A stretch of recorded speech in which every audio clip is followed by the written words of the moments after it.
Shikues të nderuar, përshëndetje, mirë se takojmë së bashku në emisionin Informohu edhe ti. Në një botë ku ritmi i jetës është gjithnjë më i shpejtë dhe teknologjia ka zënë një pjesë të madhe të përditshmërisë sonë, të kujdesemi për trupin dhe mendjen është më e rëndësishme se kur. Të rinjtë sot përballen me sfida të ndryshme, si stresin nga shkolla, mungesa e gjumit, ushqyerja e shpejtë dhe një mënyrë jetese më pak aktive. Por çfarë do të thotë në të vërtetë të kemi një stil të shëndetshëm jetese? A është mjaftueshme vetëm ushqyerja e mirë, apo duhen edhe faktorë të tjerë si pushimi, balanca mendore dhe zakonet e përditshme? Si mund të shmangim ato zakonet e pashëndetshme dhe më e rëndësishmja, si mund të bëjmë një stil të shëndetshëm jetese të përditshmërisë sonë pa e parë si një detyrë të lodhshme? Për gjitha këto, ne do të bisedojmë me Simon Ivesaj, arsimtari i edukatës fizike dhe njëkohësisht trajneri i klubit të basketballit Deçiq, për rëndësinë e një jetese të ekuilibruar dhe për mënyrat më të mira që të rinjtë mund të kujdesen për shëndetin e tyre në përditshmëri. Simon, faleminderit shumë që keni pranuar ftesën tonë dhe jeni sot me ne. Faleminderit për ftesën, gjithmonë me kënaqësi përgjigjem redaksionit të TV Bojinit. Atëherë unë duhet e di se pse është domosdoshme edukata fizike për nxënësit, është ajo thjesht një orë sporti apo një bazë për një jetë të shëndetshme. Ndoshta shpeshherë shihet si një orë e lirë, por a duhet të jetë më shumë se kaq? Para se të kalojmë te edukimi fizik dhe të angazhimet të cilat janë në shkollë, besoj se duhet të ketë një fillim më të hershëm. Fillimi i hershëm do të thotë gjithmonë është ai cikli i kërcimit të rritjes së fëmijëve mbas lindjes, ku janë 3, 6, 9, 12 derisa arrin deri te 1 vjeçarja. Aty është detyra e parë, si thua, është e mamave edhe e babit, domethënë e prindërve, të cilët mund t'i japin fëmijët një diçka të vogël për atë periudhë kohore, por e cila ja vlen për gjithë jetën. Kush hyn aty? Aty hyn, si thush, veshja e fëmijët, vendosja e dorezave apo lënia e gishtrinëve të lirë, se aty fillojnë ato lëvizjet, si thosh, ekspresive, ato ndjesitë e lëvizjeve ku fëmiu që në atë moshë të vogël, si thosh, që në atë kohë të hershme të vogële, fillon t'i ndjej ato lëvizjet e veta. Dhe nga ajo pastaj fillojnë ciklet e tjera, të cilat janë 2, 4, 6, 8, 10, 12 dhe pastaj deri në moshën 18 ose deri në 21 vjeçare. Sepse kjo gjithmonë varion si thosh, nga pjesa gjenetike apo nga aftësitë fizike të cilat i ka personi. Kështu që është një apel të cilin mund t'ja bëj prindve të rinj që sa më shumë t'i lejnë fëmijët të lirshëm, mos të përdorin atlete, mos të përdorin çorape të cilat i ngushtojnë gishtrinë e fëmijëve në këmbë, të cilët nuk i vendosin në dorezat, t'i mësojnë fëmijët të kapin kapjet pincetore, mos t'i lejnë fëmijën të ecin në gishtrin, po të kenë në kontakt komplet shputën e këmbës gjatë ecjes, sepse aty fillojnë ato, si thosh, zhvillimet nervore, të cilat kalojnë pastaj të pjesa muskulare, edhe aty është një zhvillim më i mirë fillt për fëmijët. Ndërsa për pyetjen pjesa e edukimit fizik, besoj se në shkolla, në kurrikulat e tanishme, edukimi fizik është më i vogël se sa është i nevojshëm për këtë periudhë, cilën po e kalojmë ne si brez. Pse them si brez? Sepse pjesa e Covidit apo digitalizimi i shkollës erdhi në një mënyrë të shpejtë dhe për mendimin tim nuk ishim edhe aq të përgatitur që t'i përgjigjemi me trajtimet njerëzve të cilët merren me si thosh, me lëvizjen fizike. Kështu që edukimi fizik është një orë e rëndësishme për nxënësin, por nuk është e mjaftueshme për të pas një jetë të shëndetshme. Aktiviteti fizik, çfarë ndikimi ka në trupin dhe mendjen e nxënësve? Do të thotë ndikon edhe në përqendrimin dhe suksesin e tyre në shkollë? Sa e keni vërejtur ju? Absolutisht që po. Si thush, ndjesitë e para fillojnë me prekjen. Sepse, si thash në fillim, fëmijët nuk kanë aftësi që të shohin në largësi të madhe, por fillon nga ajo ndjenja me të cilën e kanë të prekurit. Kështu që aktiviteti fizik përveç se zhvillon, si thosh, pamjen fizike, ka dhe rëndësi shumë të madhe në pjesën e zhvillimit psikologjik. Shumë njerëz tani merren me edukim fizik për të kaluar një periudhë stresore apo për të relaksuar nga ajo përditshmëria e cila është goxha e ngarkuar tani me punë, me veprimtari të ndryshme që kalojnë njerëzit.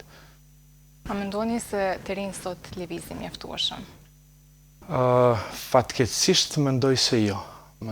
Pra në shkolla është e parapar deri në klasën e 6, nga klasa e parë, e dytë deri te klasa e 6 janë 3 orë edukim fizik. Gjë që është shumë pak, janë 45 minuta një orë mësimi dhe është një përqindje shumë e vogël. Si thoshe të marrën me edukim fizik. Por shoh që shumë të rinë merren me aktivitet fizik edhe mbas orareve të mësimit apo në oraret e mbasdites apo paradites. Këtu pastaj vjen një problem tjetër, sepse ndeshemi gjithmonë me atë çfarë bëjmë ne për të qenë aktiv fizikisht. Pjesë të rëndësishme të aktiviteti fizik, domethënë që ndikon në përqendrimin e asaj që bëjnë nxënësit apo që bëjnë personat që merren me edukim fizik, është ushqimi. Ushqimet tek ne fatkeqësisht nuk janë duke u përdorur në mënyrën e duhur. Se ne jemi një trull, kështu që akoma mund të kultivojmë ushqimet bio, ushqimet që janë të vendit dhe të cilat i pranojnë trupi jon. Edhe kjo pjesë, si thosh, hym në një sferë komplet tjetër. Pastaj është pjesa e gjumit. Përdorimi i tepërt i brumit apo i sheqernave, të cilët japin, si thosh, një energji, por energji e cila harxhohet shumë shpejt. Dhe kur harxhohet shumë shpejt ai energji, si thosh, mjellnat e bardha shndrohen në karbohidrate, në sheqerna. Pastaj në një pjesë të caktuar fëmijët janë hiperaktiv.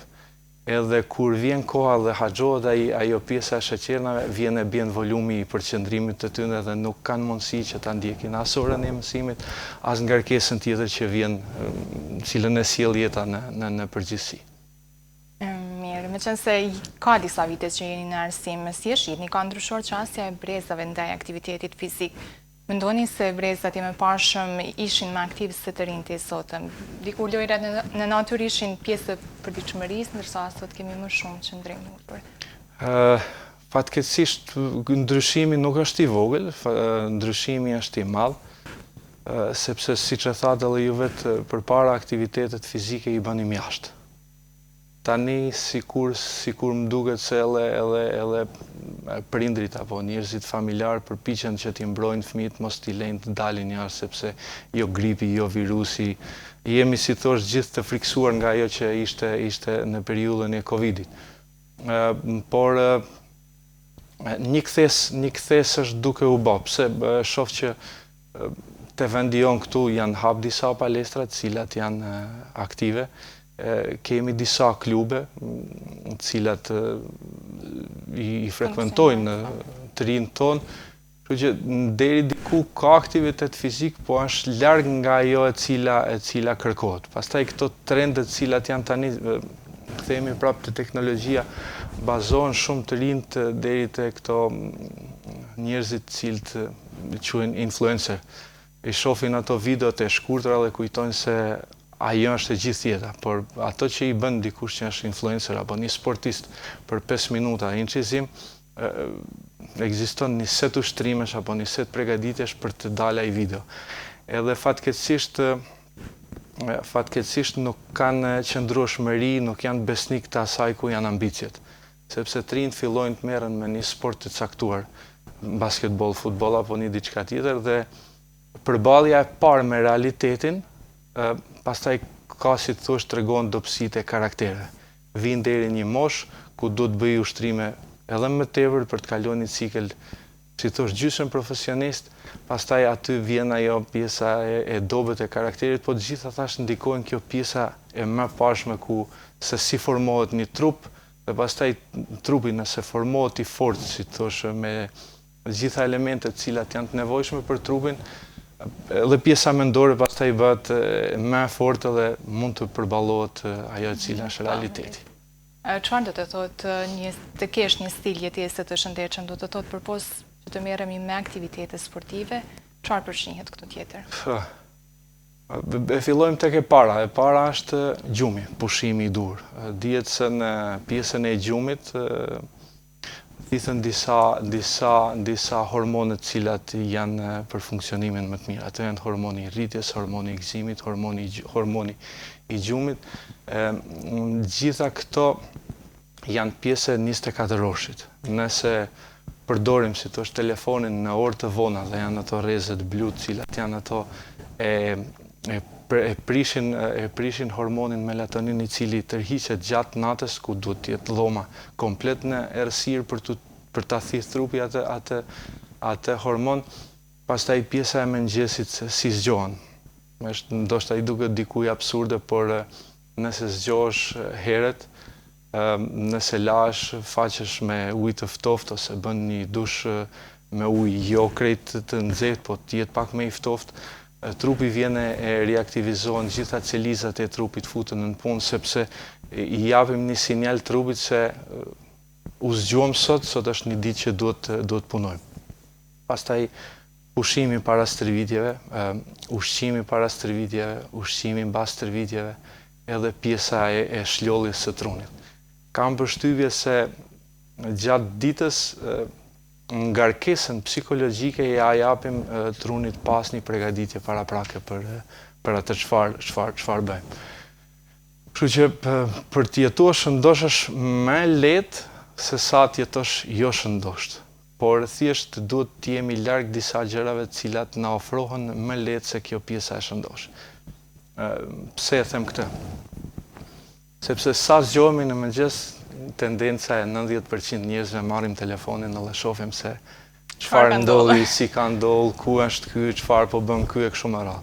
Kjo është një gabim fatal, sepse aty fillon lodhja e trunit, sepse i japim një ngarkesë për të cilën ai nuk është i interesuar. Edhe ne fillojmë e lodhim trunin me vetdi apo pa vetdi. Pastaj zakonisht para ushtrimeve gjithë nxënësit apo njerëzit që ushtrojnë telefonin përsëri në dorë, edhe shohin. Një studim i vogël me kolegët e mi është se gjithmonë lojtarët, se po kalojmë pak edhe te sfera e sportit, cilët përdorin telefona para stërvitjeve, pësojnë edhe dëmtime më të mëdha se sa lojtarët të cilët nuk e përdorin telefonin para stërvitjeve. Kështu që është 24 orësh duhet të jetë minimumi me 8 orë gjumë, zgjimi, si thosh, aktivizimi i trupit, ushqimi, fjetja, stërvitja e kështu me radhë. Edhe leximi është një që është kondicioni mental them i cili na jep përqendrim më të madh, dhe kur dikush na bën pyetje jemi të gatshëm ta dëgjojmë deri në fund dhe pastaj t'i japim përgjigje, ndërsa kur i përdorim këto informacionet e shpejta, jemi shpesh më të gatshëm t'i japim përgjigje se sa ta dëgjojmë pyetjen.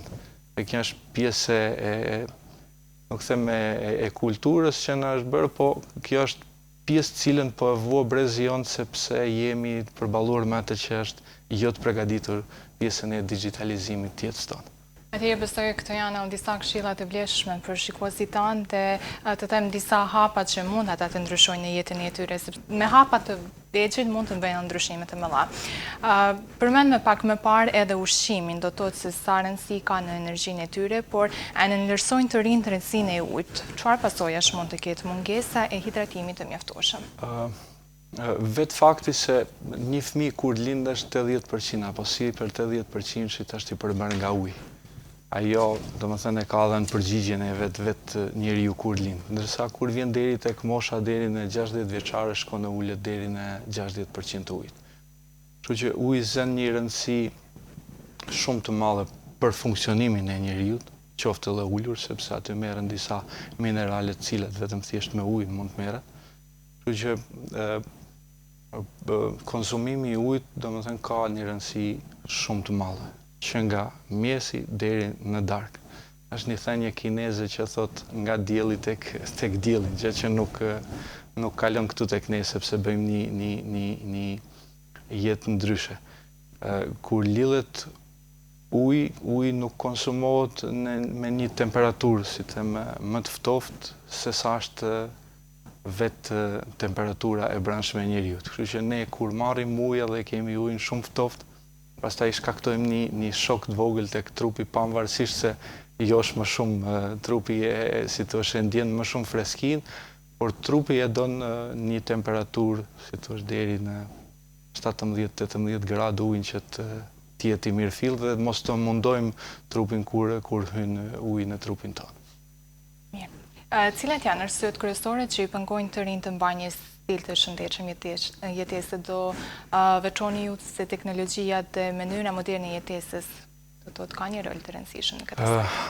Unë mendoj se ajo pjesa është si thosh, pengesa më e madhe është ajo e cila është gjithmonë në dorë. Telefoni na jep informacionet në dorë dhe na jep kënaqësinë.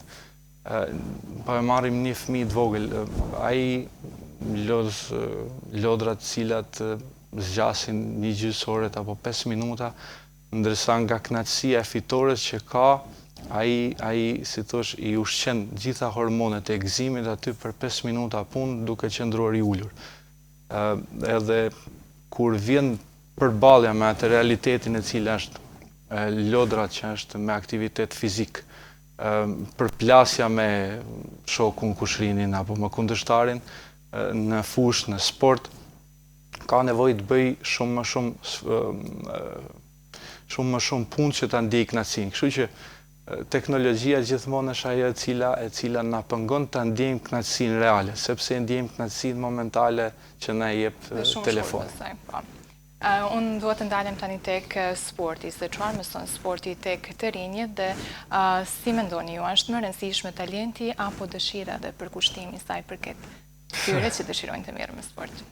Sporti ka definicione të shumta. Si dikush që merrem me sport, janë përkushtuar sportit, edhe me ato njerëz të cilët kanë bashkëpunuar me profesorë të cilët i kanë pas në fakultete e kështu me radhë. Sporti nuk është asgjë tjetër vetëm mirëqenie. Përkthimi sport barabartë me mirëqenie.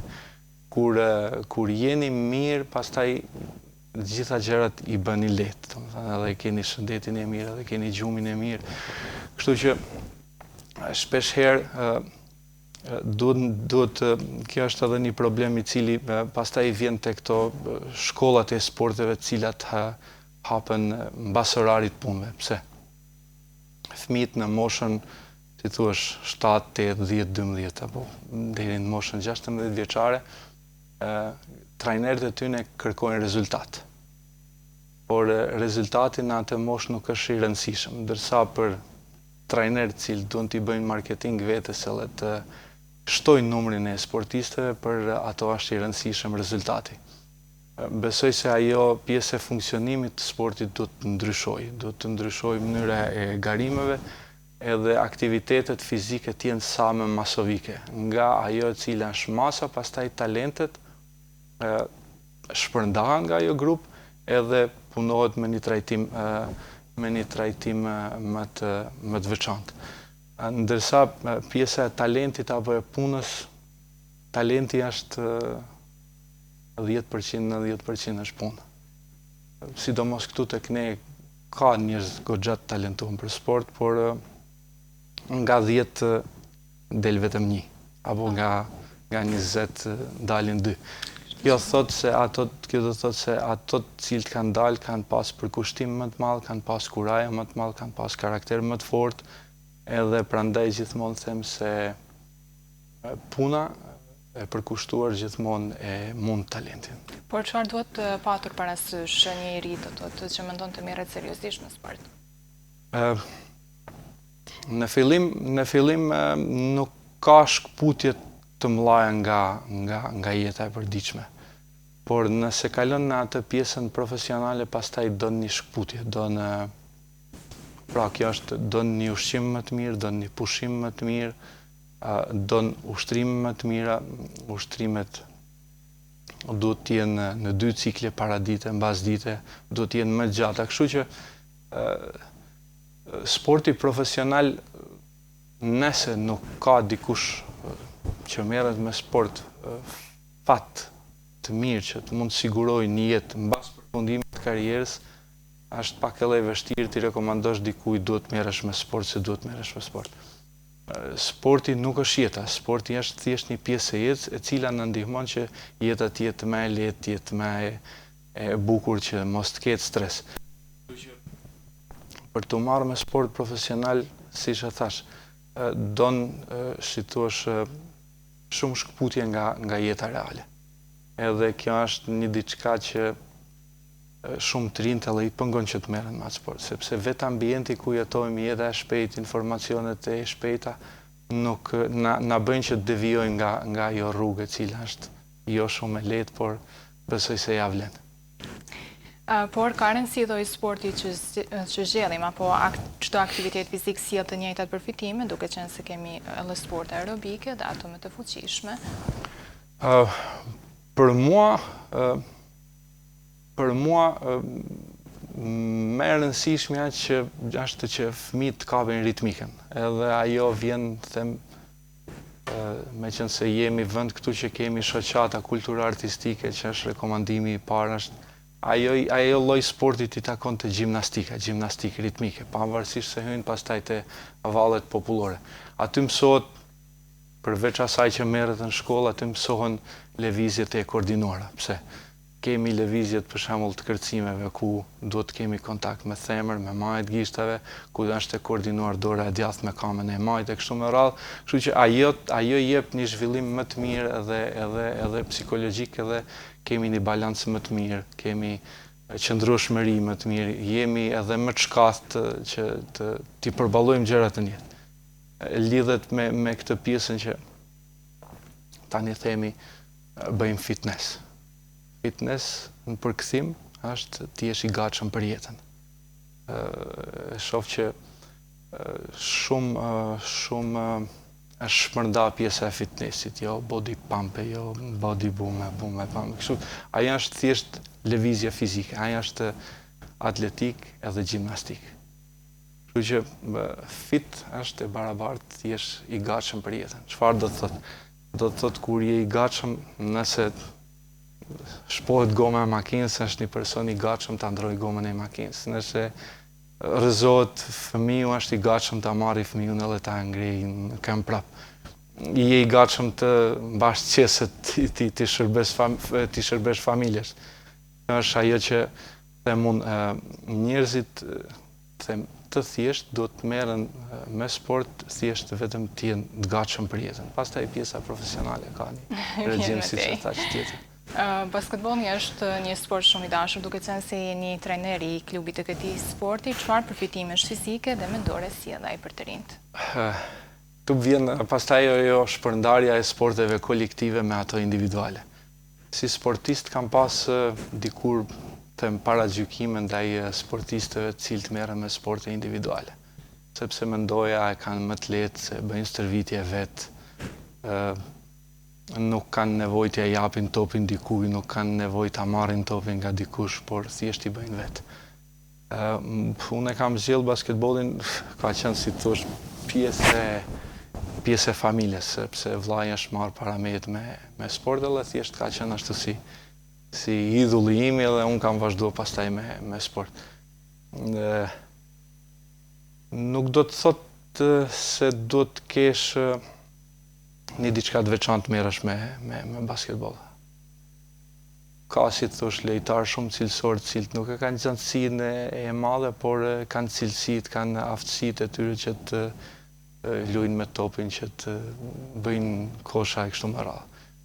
Kështu që unë kam pas fatin sepse jam rrit me një brez njerëzish të cilët e kanë luajtur basketbollin në malsi, edhe e kam dashuruar nga ato persona me të cilët kam kaluar kohën derisa kam arritur ajo shkalla si thosh profesionale. Por i falenderoj ato njerëz sepse më kanë ndihmuar shumë që të formoj karakterin tim dhe pavarësisht se jam përballuar në shtetet ku kam luajtur jashtë basketboll me sportistë profesionistë, besoj se atë pjesën e karakterit, grindën sportive apo shpirtin luftarak e kam marrë nga njerëzit të cilët janë nga vendi im, edhe jam shumë krenar për ato njerëz të cilët ma kanë dhuruar atë pjesë karakterit. Kështu që përcjellni tek gjeneratat e reja, besoj. Absolutisht. Sa e rëndësishëm është pushimi dhe rikuperimi pas stërvitjes? Keni përmendur edhe pak më parë këtë pjesë. Është shumë e rëndësishme sepse një seancë stërvitore varësisht nga sporti e ka pjesën edhe të rikuperimit vet. Mbas një seance të forcë stërvitore duhet përveç ushqimit tjetë edhe qetësimi i trupit, pse vazhdojnë djegjet e sheqernave, kryprave, mineraleve, proteinave, vitaminave, kështu me radhë, edhe mbas stërvitjes nëse e çojmë pjesën tani, do ta lidhim edhe me pjesën mjekësore, sepse mund ta çojmë edhe trupin ndonjëherë deri tek apo organizmin deri tek pjesa anaerobike.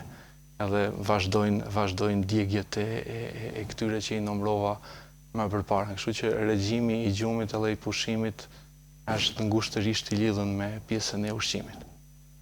Po vjen ajo pjesa e cila lidhet edhe me pjesën e dobësimit, sepse shumë njerëz merren me sport për tu dobësuar.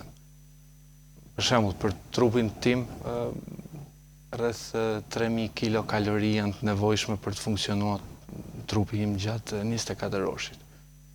Edhe kjo është një llogari cilët mund ta bëjë çdo njeri thjesht pa patur nevojë që të hyjë shkencës apo të marrin trajner privat, se tani është edhe tendencë që marrin trajner privat, përdorin medikamente të ndryshme dhe në atë mënyrë rezultatet i kanë më të mira, apo më të dukshme për periudhën e shkurtër, por në anën tjetër dëmtojnë edhe organizmin. Kthehemi te kaloritë. Nëse unë dua të humb 5 kg, llogaris që gjatë një periudhët do të marrte trupi im ose do të djeg rreth 500 kilokalori në ditë. Edhe kjo është ajo llogaria. Nëse duam të humbim 1 kilogram, për të humbur 1 kilogram është nevojshme që ta shkpusim trupin nga marrja e 7000 kilokalorive. Do të thënë 7000 kilokalori janë e barabartë me 1 kg. Që gjatë ditës ta heqim një pjesë të ushqimit e cila na bën të ndjehemi mirë për momentin, do ta eliminojmë, ta largojmë për të patur një ndjesi më të mirë mbas 2 javë kur e humbim 1 kilogram. Edhe atë pjesë nuk e ndjen trupi, nuk e ndjen organizmi fare, po është shumë e lehtë. Po. Ka rreziq që të mundshme nga aktiviteti fizik dhe si mund të shmangen lëndimet dhe ngërkesa në trup, do të thotë ajo ngrirja dhe shtrirja para dhe pas ushtrimeve? Ajo është e lidhur ngushtërisht thashme edhe me pjesën e teknologjisë, por pjesa e trupit prodhon atë çfarë është nevojshme deri në moshë të caktuar gjithmonë nëse i marrim ato ushqimet e duhura. Dëmtimet vim te pjesa ajo profesionale ku duhet një person i cili është i shkolluar që të merret me trupin, me ndërtimin e trupit të sportistit, i cili si fillim do ta bëjë nxemjen e muskujve, i cili duhet ta shpërndaj në ti pjesë, nxemjen, pjesa kryesore dhe pjesa përfundimtare, sepse në pjesën e nxemjes thjesht e bëjmë trupin që të djersit ti nxej muskujt, që rrahjet e zemrës, prurjet e zemrës të vinë deri në një puls të caktuar që i japim sinjal zemrës, trunit se ne do të bëjmë një ngarkesë më të madhe. Pjesa kryesore është aty kur marrim ngarkesën më të madhe dhe ajo nuk duhet të jetë më e vogël se 20-30 minuta që trupi të marrë apo të bëhet pjesë motorike e vazhdueshme e atij personit caktuar i cili merret me sport. Pastaj edhe pjesa përfundimtare vjen ku e ulim organizmin në mënyrë të caktuar. Ajo varet edhe prej profilit sportit me cilin merrem, ku vjen pjesa përfundimtare ku e qetësojmë trupin me zgjatje të ndryshme, me frymëmarrje më të thella, ku japim një sinjal të tani do të bëjmë një pushim që t'i japim relaks trupit. Qartë. Po si mund të bëhet aktiviteti fizik marrëgëtues dhe më pak një detyrë e lodhshme për të rinjt, që mos ta shohin si një detyrë të lodhshme, por pjesë të përditshmërisë. Shpesh nuk kemi kohë që të merremi me edukim fizik. Kjo është një gjë që mund mendoj se nuk është e vërtetë. Sa do që mund të jemi të ngarkuar 2 pompa, 5 pompa, shalë për kulje, mund t'i bëjmë edhe të shtëpia kur bëjmë në i punë të vogël, kur gatuim në i gjë, mund t'i bësh 5 pompa deri sa skuqet. Kështu që ka mënyra, gjithmonë. Mënyra ka, nuk është se s'ka. Unë gjithmonë i rekomandoj lëvizjet bazë, cilat janë ato cilat janë nga natyra e njeriut dhëna, si thosh, nga gjithësia se cilat janë për t'u bë. Edhe nuk duhet në i kohë caktuar. Minimumi që mendoj që duhet bëjnë njerëzit është një 45 minutë 3 herë në javë, për të pas një funksionim më të mirë dhe për të parandaluar smunjet, për të parandaluar plakjen, për të parandaluar çdo gjë e cila na përball realiteti i sotëm. Por mendoni se është më e rëndësishme të jesh aktiv apo të ndjekësh një jetë të shëndetshme? Të dyja janë të ndërdhura njëra me tjetrën. Aktiviteti fizik i mban gjallë të gjitha pjesët e trupit, ndërsa dieta është ajo cila na i pa aktivitet fizik, na i kufizon ato lëvizje të cilat do t'i kemi. Kështu që unë nuk i rekomandoj njërën pa tjetrën. Unë personalisht them unë se jam unë i ftuar, por nuk do të thotë se në tjerë njerëz nuk e ndjejnë sepse mund ta njohin organizmin më mirë. Këtu jemi për t'ja ofruar pak më tepër. Dietat shpesh herë din të jenë strikte. Vim deri te informacioni shumë shpejt, pa ditur se si është rritur ai person, çfarë gjendjet psikologjike ka, çfarë gjendjet materiale ka. Edhe shpesh hyjmë në dieta të cilat nuk i takojnë, si thua, as grupi gjakut ton. Kështu që dieta është një gjë komplekse.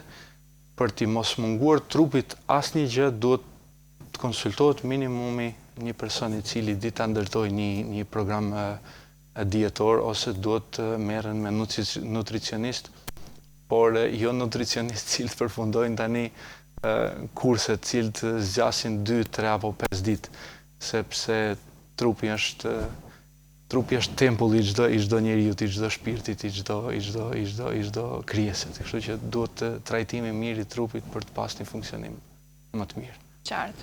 Ka një moshë ideale për të filluar të merresh me sport? A është më lehtë të krijosh zakone të shëndetshme që në fëmijëri, apo mund të fillosh në çdo moshë të mësojmë edhe këtë?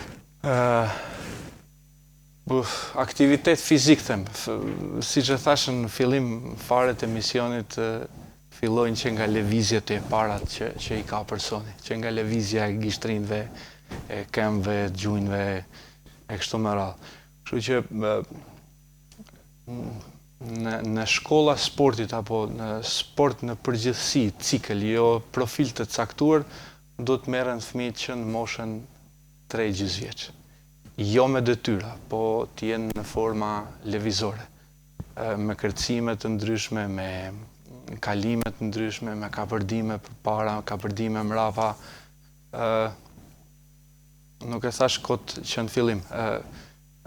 Fëmijët në formimin e vet deri në moshën 3 vjeç zhvillimin më të mirë kanë kur e kanë me prindrit e vet. Kur i marrin prindrit e lej, ngrejnë lart, i hullin sipër, i sillin rreth kokës, rreth belit, sepse është një pjesë te pjesa e trunit, është sistemi vestibular, po është mes 2 veshëve dhe aty është një tip balancet. Ne kur rrotullohemi, ajo pjesë shkon e balancon pjesën e trunit, që i thot trunit jo, nuk porëzohem tani, sepse jam po mbahem me dorën tjetër, apo po mbahem me kamën tjetër. Kështu që aktiviteti fizik fillon që nga lindja, por me një aktivitet që duhet, merren, njerëzit është mosha shumë e vogël, sepse aty fillojnë lëvizjet e dukura dhe nga jo mund të dali një diçka për sportin profesional.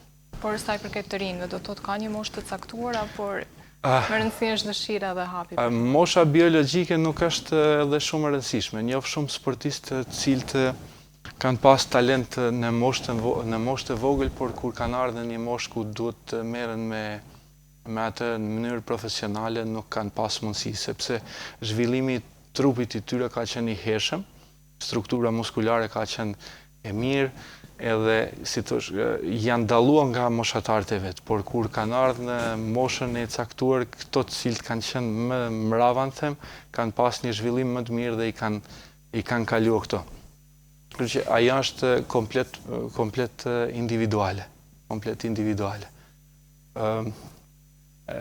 Gjithmonë them, siç e tham në pjesën ku ishte pyetja e talentit apo e punës, aty vjen puna. Mund të jetë dikush 25 vjeç dhe të bëhet sportist më i mirë se sa ai që ka qenë 18 vjeç dhe në moshën 25 vjeç e ka lënë sportin. Kështu që ajo është pjesë individuale, lidhet me gjenetiken edhe me këto trajtime të cilat i ka gjatë gjithë jetës. Por me qenë se jeni ju trajner vetë, do të shihni se kanë një ndikim trajnerët në motivimin e sportistëve? Absolutisht po. Trajnerët sot edhe sportistat sot në përgjithësi vinë deri te informacionet shumë të lehta. Kthehemi prapë te ajo pjesa njerëzit përfundojnë një kurs edhe janë trajner. Por sa mund të jenë të mirë, mund të jenë edhe aq degradues për atë sportist, sepse japin një shpresë, japin një volum të madh nëse dikush përparon në një kohë të caktuar. Por kur përballet me realitetin është pak e vështirë. Trajnerët sipas mejet janë më shumë duhet të jenë psikolog, të cilët kanë durim ta njoftojnë personin apo sportistin i cili është përballë tyre dhe në bazë të asaj që ka në karakterin e vet, duke pas parasysh edhe fizikun, ndërtohet një program i cili është i caktuar në pjesën individuale. Pastaj pjesa grupore është ajo e cila është punon mosha të vogla, a është aftësuar që të jetë pjesë e grupit. Gjithmonë në sportin tim ekzistojnë vetëm dy gjëra, them unë. Pjesa e sportit është bashkëpunimi edhe ndihma. Nëse bashkëpunojmë, ja japim topin dikur. Nëse ndihmojmë shokun cili ka pësuar një kalim nga kundërshtari, ne duhet ta ndalojmë, ta ndihmojmë shokun që ta ndalojmë kundërshtarin të na japin kosh. Mos t'i hyjmë në specifik sporteve, por me punë çdo gjë është e mundur. Po prindrit, do si është ndikimi i tyre dhe si mund ata të inkurajojnë fëmijët e tyre që të merren më shumë aktivitete sportive përveç t'i mbajnë larg teknologjisë? Detyra më e madhe është tek prindrit. Jo vetëm te pjesa kur thamë e lindjes, po prindi është ai i cili vendos bazën, themelet e asaj çfarë ai person apo ai fëmijë do ta kenë gjithë jetës. Një kërkim të vogël me një kolegun tim të shkolla kemi bërë jo kërkim shkencor i cili është i detajuar, por 90-95% fëmijëve tonë të shkolla ku unë punoj, ushqimin e mëngjesit e bëjnë me brumë, amëlsina edhe lëngjet gazuara.